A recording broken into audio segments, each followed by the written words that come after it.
கர்த்தருடைய பரிசுத்த நாமத்துக்கு மகிமை உண்டாவதாக. இன்றைய நம்பிக்கையின் விதைகளோடு உங்களை சந்திப்பதில் மகிழ்ச்சி அடைகிறோம். யாத்திராகமம் 14ஆம் அதிகாரம் 15வது வசனம். அப்பொழுது கர்த்தர் மோசேயை நோக்கி, நீ என்னிடத்தில் முறையிடுகிறது என்ன? புறப்பட்டு போங்கள் என்று இஸ்ரவேல் புத்திரருக்கு சொல்லு என்று ஆண்டவர் சொல்லுகிறார். பிரியமானவர்களே, இஸ்ரவேல் ஜனங்கள் தங்களுடைய வாழ்நாட்களில் சந்திக்கக்கூடிய மிக பெரிதான ஒரு ஆபத்தை அவர்கள் சந்தித்துக் கொண்டிருக்கிறார்கள். செங்கடல் முன்பாக இருக்கிறது. எகிப்தின் சேனை அவர்களை துரத்துகிறது. என்ன செய்வோம் என்ற சூழ்நிலையிலே ஹல்லேலூயா, அது ஒரு அழுகைக்கான நேரமும் அல்ல, பதில்களை தேடி குழப்பம் அடைவதற்கான நேரமும் அல்ல.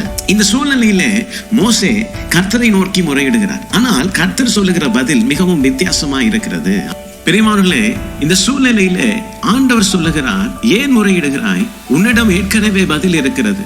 நீ சூழ்நிலையை பார்த்து பேசு, ஜனங்களுக்கு முன்னேறி செல் என்று கட்டளை கொடு என்று சொல்லுகிறார். பிரியமானவர்களே, இன்று நீங்கள் சந்தித்துக் கொண்டிருக்கிற சூழ்நிலை கூட இப்படிப்பட்டதாக இருக்கலாம். நீங்க ஆண்டவரிடத்தில் முறையிட்டுக் கொண்டே இருக்கலாம். ஆனா ஆண்டவர் என்று சொல்லுகிறார், ஏற்கனவே சூழ்நிலைக்கு மேலான அதிகாரத்தை உங்களிடத்தில் ஆண்டவர் கொடுத்திருக்கிறார். ரட்சிப்பின் பொழுது ஒவ்வொரு தெய்வ பிள்ளைக்கும் அந்த ரட்சிப்போட கூட அந்த அதிகாரத்தையும் தேவன் அந்த ரட்சிப்பின் போது கொடுக்கிறார்.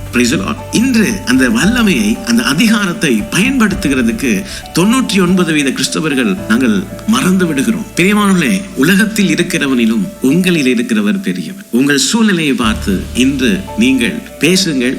அந்த சூழ்நிலைகளுக்கு மேலான அதிகாரத்தை கர்த்தர் உங்களுக்கு கொடுத்திருக்கிறார். கர்த்தர் தாமே இந்த வசனங்களை ஆசீர்வதித்திருப்பார் என்று நான் விசுவாசிக்கிறேன். தொடர்ந்தும் பைபிள் மரத்தின் வேத தியான பகுதிகளோடு இணைந்து கர்த்தருடைய ஆசீர்வாதத்தை பெற்றுக் கொள்ளுங்கள். லூக்கா 10ஆம் அதிகாரம் 19வது வசனத்தை மனதில் கொள்ளுங்கள். இதோ சர்ப்பங்களையும் தேள்களையும் மிதிக்கவும் சத்துருவினுடைய சகல வல்லமையும் மேற்கொள்ளவும் உங்களுக்கு அதிகாரம் கொடுக்கிறேன் என்று, ஒன்றும் உங்களை சேதப்படுத்த மாட்டாது என்று கர்த்தர் சொல்லுகிறார்.